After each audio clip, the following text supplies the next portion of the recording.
갑상선 기능 저하증에 좋은 음식. 갑상선 기능 저하증은 갑상선이 특정 호르몬을 충분히 생산하지 못하는 상태를 말합니다. 이는 초기 단계에서 눈에 띄는 증상을 없앨 수 있지만 이를 치료하지 않으면 시간이 지나면서 비만, 관절통, 불임, 심장병 같은 여러 건강 문제가 일으킬 수 있습니다. 우선 갑상선 기능 저하증 증상은 호르몬 결핍의 정도에 따라 다르게 나타납니다.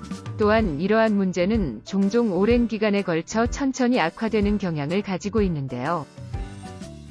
초기에는 피로감, 체중 증가 등의 비특이적인 증상으로 인해 갑상선 기능 저하증을 의심하지 못할 수 있습니다.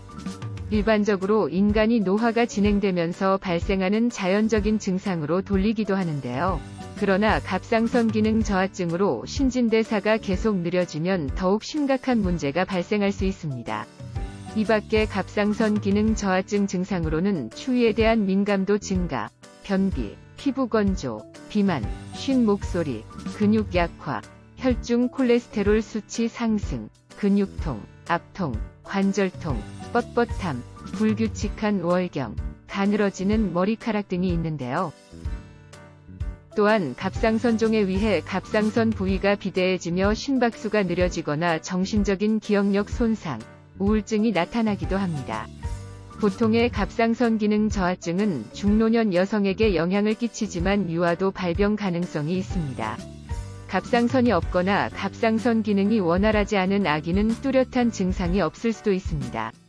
신생아의 갑상선 기능 저하증은 황달, 호흡곤란, 쉰 목소리, 배꼽 탈장 등의 증상이 나타나게 됩니다. 황달 증상으로 피부와 눈의 흰자위가 노랗게 변하는 이유에는 아기의 간이 빌리루빈이라는 물질을 대사할 수 없을 때 발생하는 것입니다. 빌리루빈은 신체가 오래되거나 손상된 적혈구를 재활용할 때 정상적으로 형성될 수 있는데요. 하지만 갑상선 기능 저하증이 진행되는 유아는 수유를 어려워하거나 정상적인 성장 발달을 못할 수도 있습니다.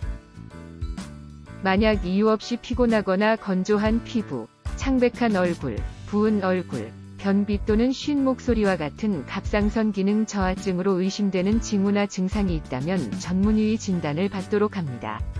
그리고 갑상선 기능 저하증에 대한 호르몬 요법을 받고 있다면 이후에도 꾸준히 관찰하는 것이 좋습니다. 주로 갑상선 수술, 방사선 요법, 자가 면역 질환, 약물 복용 등에 의해 이러한 질환이 생기게 되는데요. 그렇다면 갑상선 기능 저하증에 좋은 음식 어떤 것이 있는지 살펴보고 챙겨 먹도록 합시다.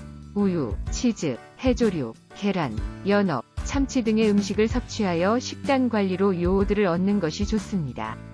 만약 요오드 성분이 결핍될 경우 갑상선 기능 저하증의 위험에 빠질 수 있는데요. 반대로 너무 과도하게 섭취해도 항진증 또는 저하증을 유발하거나 악화하게 만드니 어떤 음식이든 적당히 드시는 것이 좋습니다.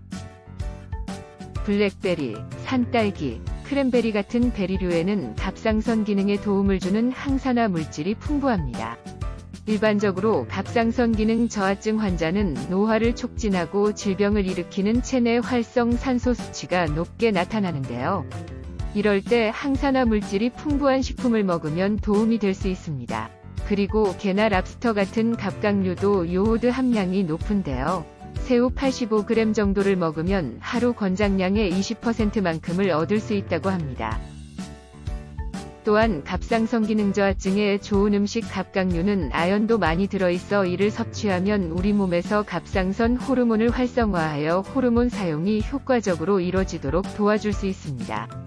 한편 우리 몸의 면역세포들을 활성화시켜 면역 반응을 촉진하는 버섯 속의 베타글루칸 성분도 챙겨보세요.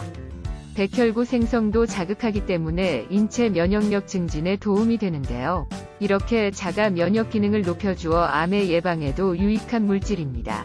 지금까지 정리한 식품 골고루 챙겨 먹고 건강해지세요.